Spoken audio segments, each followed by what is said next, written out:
Hi everyone, I'm Eric. And I'm Christopher. And we're Grow For Me Gardening. Today we're going to take you on a little spring evening garden stroll to check in on all the work we've done. We've got some edgy things to show you.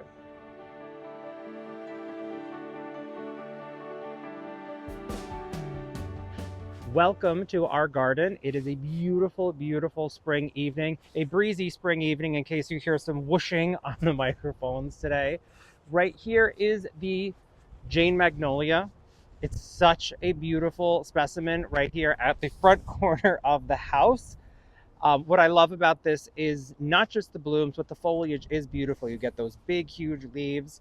And once this is finished blooming, we will be taking out some of these smaller branches to create more of a 3-stem tree. In our area, there is one of these Jane Magnolias that's got to be, 30, 40 feet tall. It's such a beautiful It's gorgeous. shape. So we're going to be going in that direction, hopefully.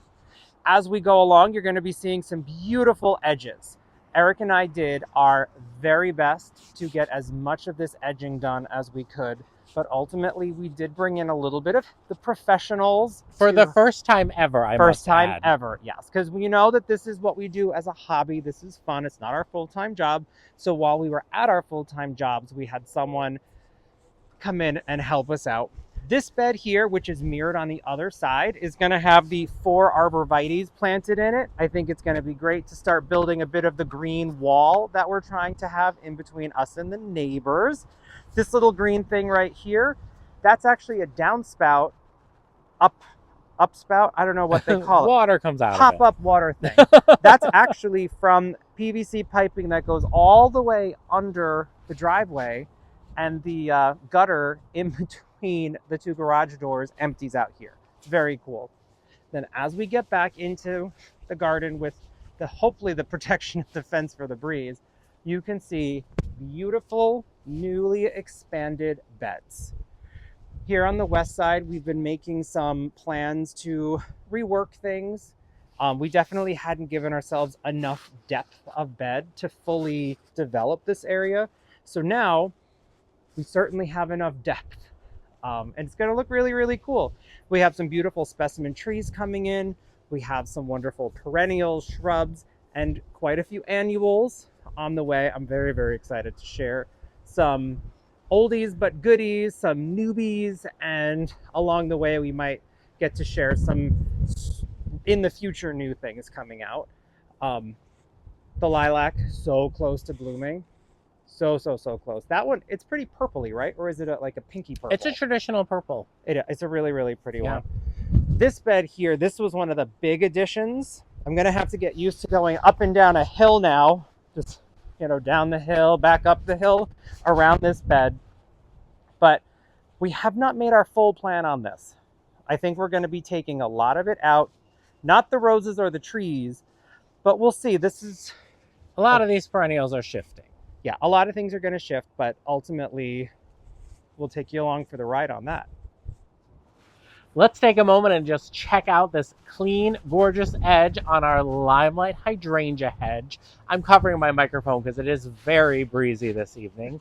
But this isn't a full garden tour. I mean, that's coming up next week where we'll go plant by plant and it'll be a really in-depth, nice long tour. We're kind of just showing you this evening the stuff that was accomplished in the garden this week, because this time of year in upstate New York, things change so quickly. Like, look how much this Diana contorted larch has leafed out since our last video. It's incredible. We went ahead and buried all of the drip that was in this new garden bed. It is looking so great. These daffodils are newly blooming. I think these are Tahiti, right? I think they're Tahiti. They look so fantastic. I love that one. It's nice and ruffly. This bed over here, again, this was, we made for the dahlias that are growing in the basement. It's not necessarily the dahlia bed that we're going to keep and dig out dahlias and store them. That's not our jam.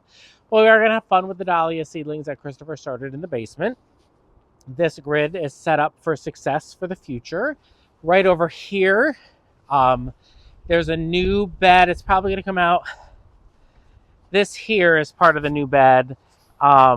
This has to probably get a foot deeper, I would think, right here. And then behind it is a new dry creek bed. Nothing is plantable there. It's a low point. We just wanted some pretty stone that once it rains, it'll get all that dust off of it and it'll just kind of blend in. I'm really excited to see how that all fits together. I know, it's so funny when you see stone that's just laid, it always has that kind of white khaki colored dust on it, but this is actually going to match all the stone that's around the house.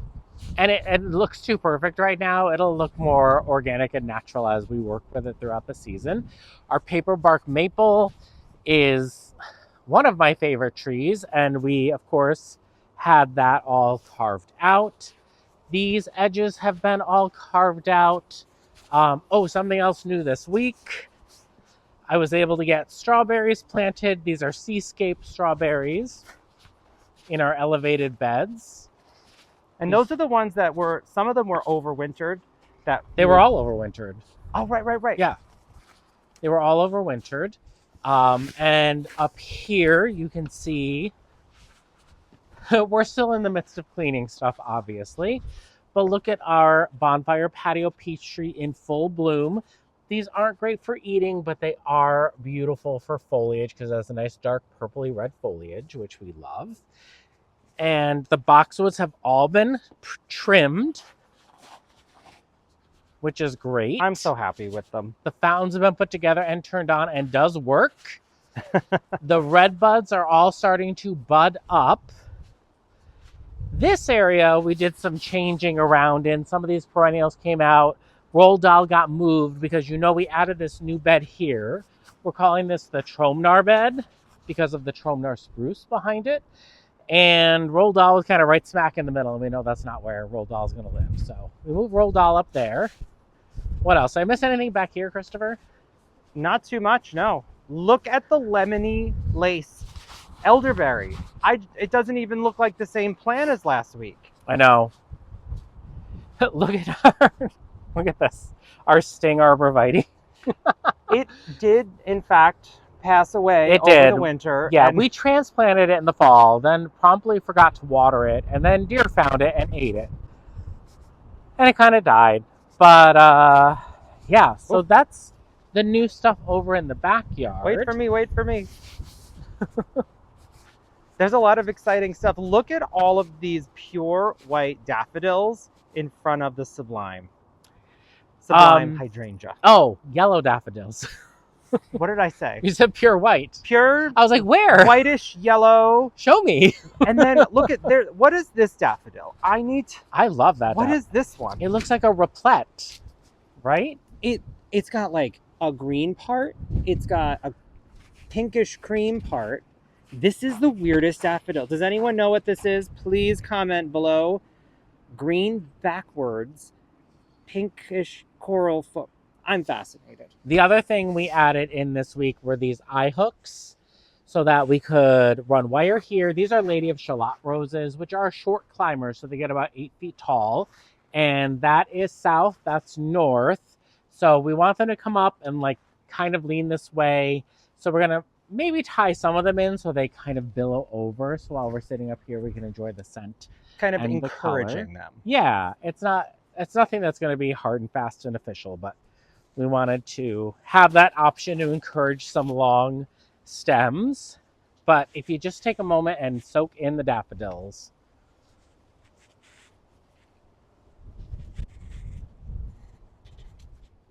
Look at the generous gardener rose.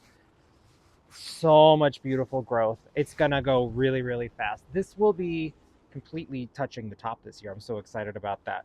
The new addition that I added over here, or down here, Eric, if you notice, this is that black chicken wire that I had also added a few places in the back. It is kind of a silicone coated chicken wire. So much softer. Yeah, it doesn't poke you and rip your hands apart.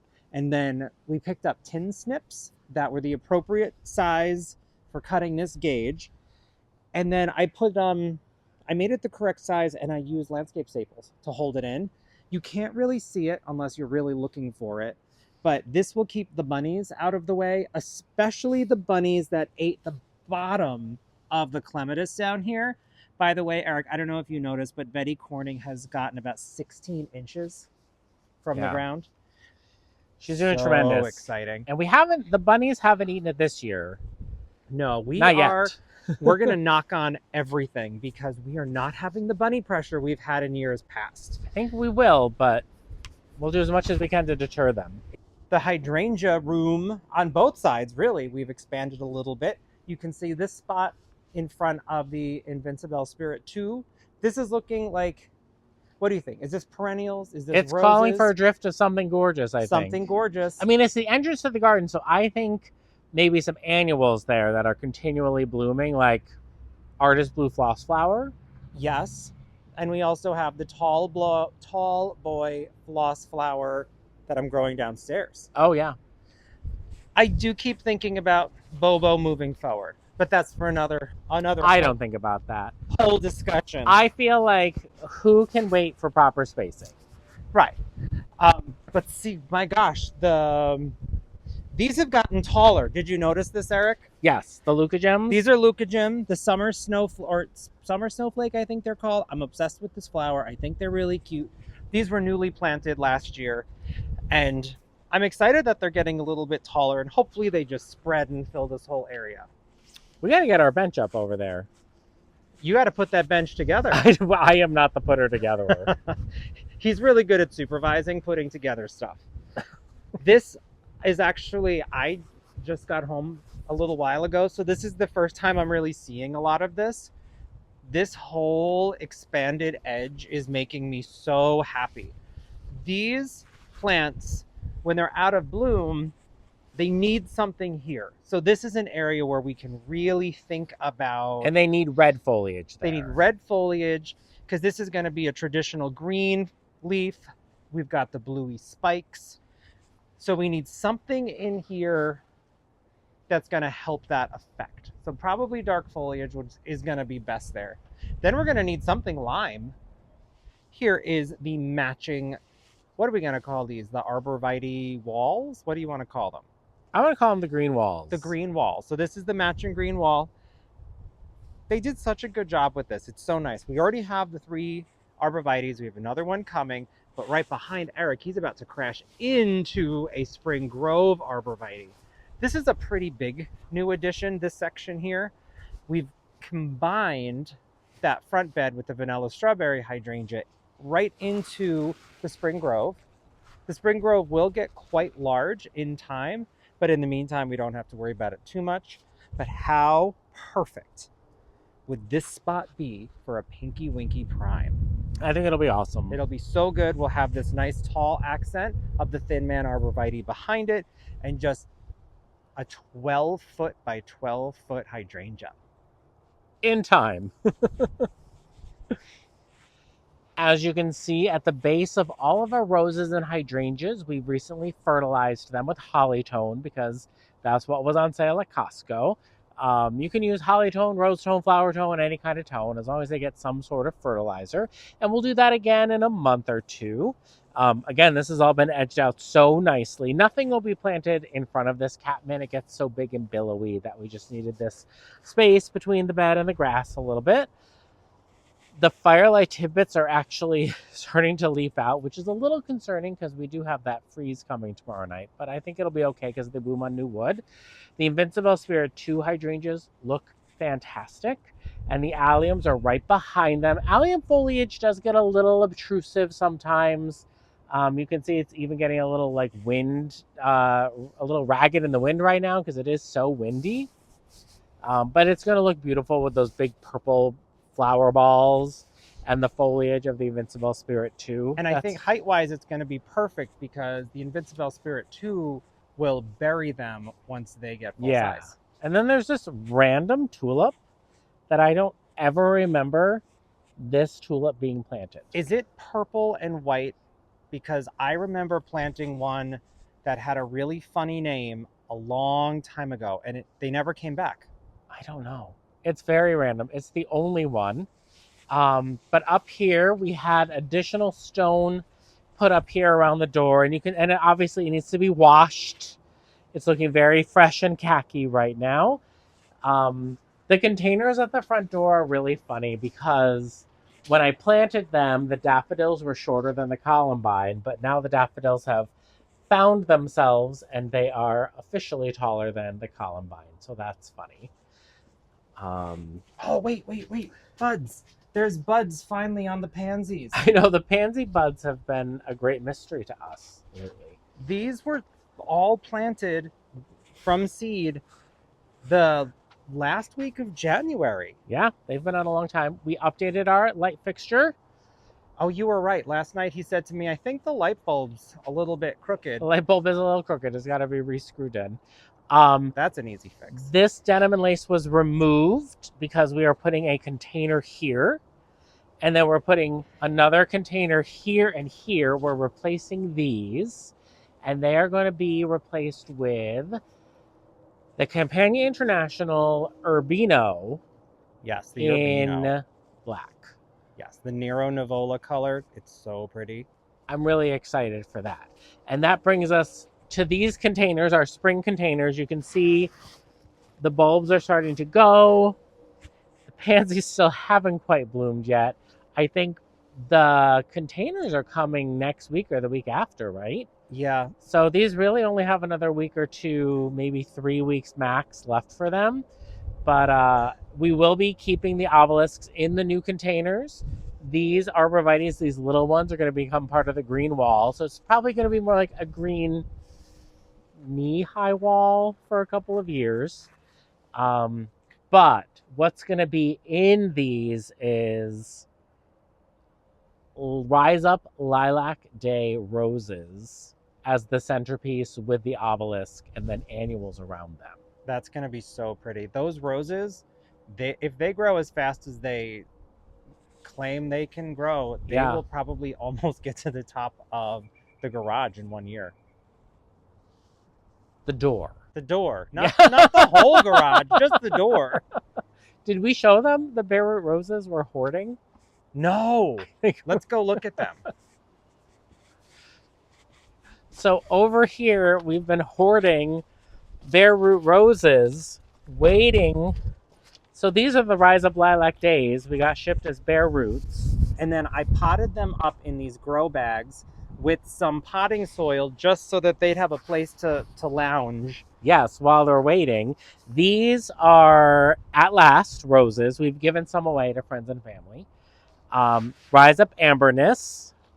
These are the cremas that are going in the hedge in front of the Dry Creek bed, which I think is where we're going to put Monty, I'm pretty sure. These are Ringo Pink. And then these are the Oh So Easy Peasies that are going in the Tromnar bed, which we should get out there soon. Yeah, they'll probably go out this weekend. These should both get out there very, very soon. And then on the end are Double Red. And those are going to a good friend's house who is having a yard makeover that we're going to take you along for. I'm really excited to share that with you. I can't believe how breezy it is tonight. I think it's the cold weather coming in. Yeah, we're going to be potentially facing a 28-degree night. So you might look on Instagram and see some stuff covered up by frost cloth. Maybe. We'll cover it up, but I don't know. We'll be so panicked. I don't know if I'll have time to film it for Instagram.